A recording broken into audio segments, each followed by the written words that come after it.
పెళ్లి చేసుకుని నెక్స్ట్ వీక్కి విడిపోతాను అంటుకుని ఆ తర్వాత అడ్రస్ లేకుండా మీ కుటుంబ వ్యవస్థను నాశనం చేసుకోకండి.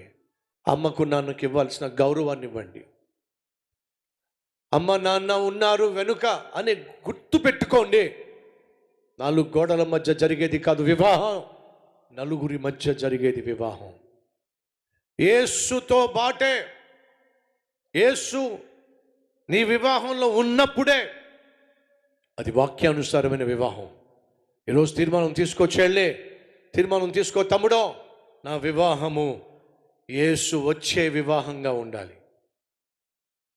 యేసు ఉండే వివాహం కావాలి. యేసు సేవకులు వచ్చి ఆశీర్వదించే వివాహం కావాలి. యేసును విశ్వసించిన పెద్దలు కలిగిన వివాహం కావాలి. సమస్య వస్తే ప్రార్థనతో పరిష్కరించేటటువంటి ఆత్మీయ పెద్దలు ఉన్నటువంటి వివాహం కావాలి. అది మీరు చేసుకోవాల్సిన వివాహం. అంతేగాని ఇవాళ పెళ్లి చేసుకొని నెక్స్ట్ మంత్ విడాకులు అంటే ఎలా?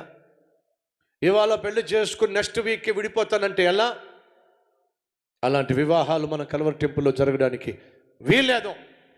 మన కల్వరి టెంపుల్లో ఉన్నటువంటి కుటుంబాల్లో, లైవ్లో వీక్షిస్తున్న మీ కుటుంబాల్లో ఇలాంటి వివాహాలు జరగడానికి వీల్లేదు. ఈరోజు పెళ్ళి నెక్స్ట్ మంతే పెటాకులు కాదు. ఒకసారి వివాహం జరిగితే ఆ వివాహ వ్యవస్థ విలువలతో కూడిన వివాహ వ్యవస్థ, విలువైనటువంటి వ్యక్తిత్వం కలిగినటువంటి వివాహమై అనేక మందికి నీ వివాహము, నీ బిడ్డల వివాహము ఆదర్శం కావాలి. అడుగుదామా ప్రభుని?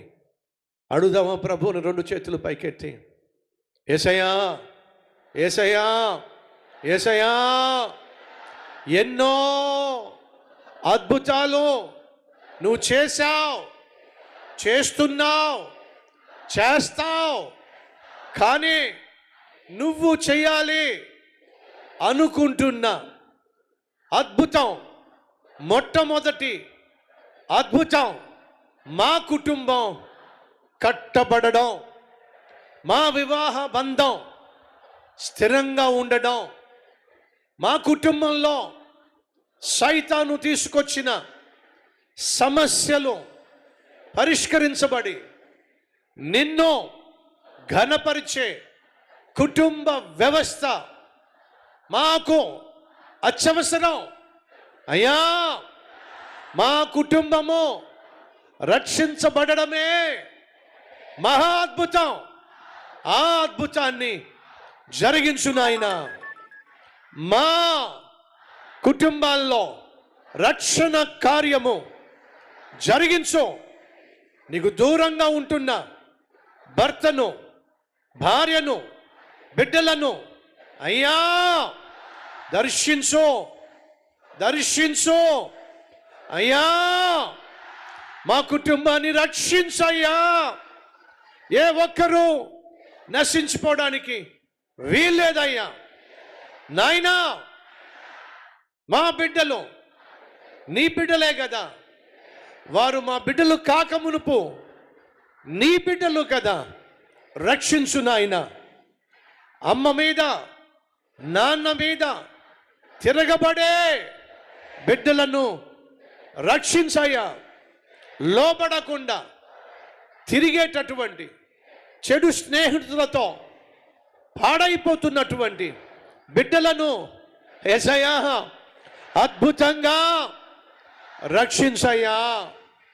లోబడని భార్యను, గాయపరిచే భర్తను అద్భుతంగా మార్చు నాయనా.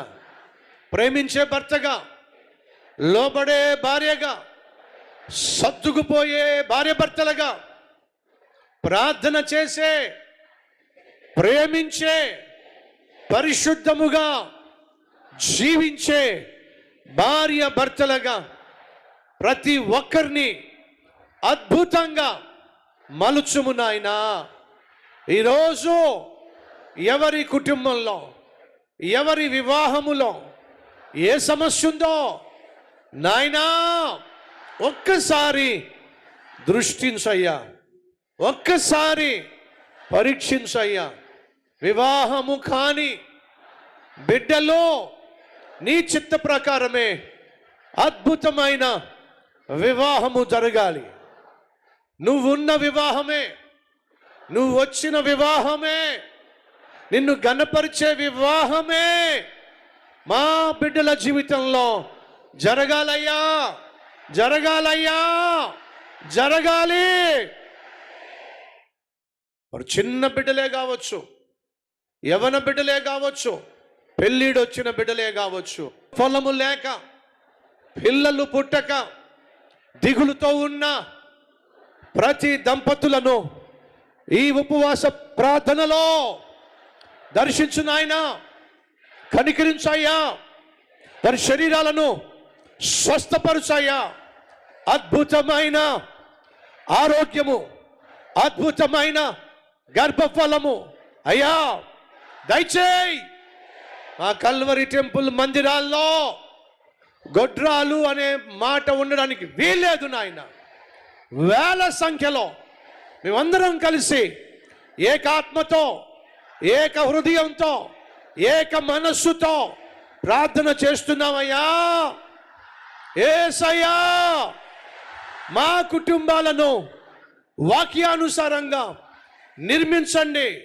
మా కుటుంబాలను నీ ప్రేమతో, నీ ప్రార్థనతో, నీ పరిశుద్ధతతో నింపండి నాయన.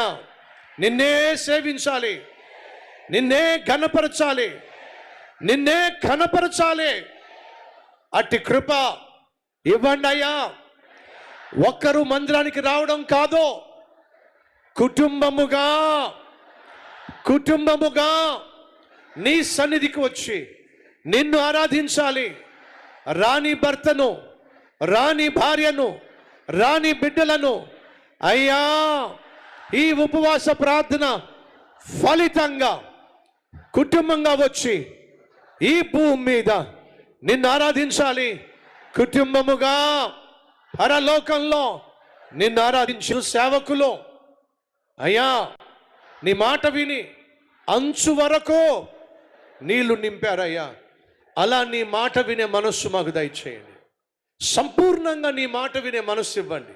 సగం సగం చేయటం కాదు, సంపూర్ణంగా నాయన మేము సేవ చేసిన నీ మాట విని నీ ప్రేమను తెలుసుకున్నాం గనుక మా బంధుమిత్రాదులను కూడా నీ సన్నిధికి నడిపించే మంచి మనస్సును, అనేక ఆత్మలను రక్షణలోనికి నడిపించగలిగిన ఆత్మీయతను యేసు నామం పేరట వేడుకుంటున్నాం తండ్రి.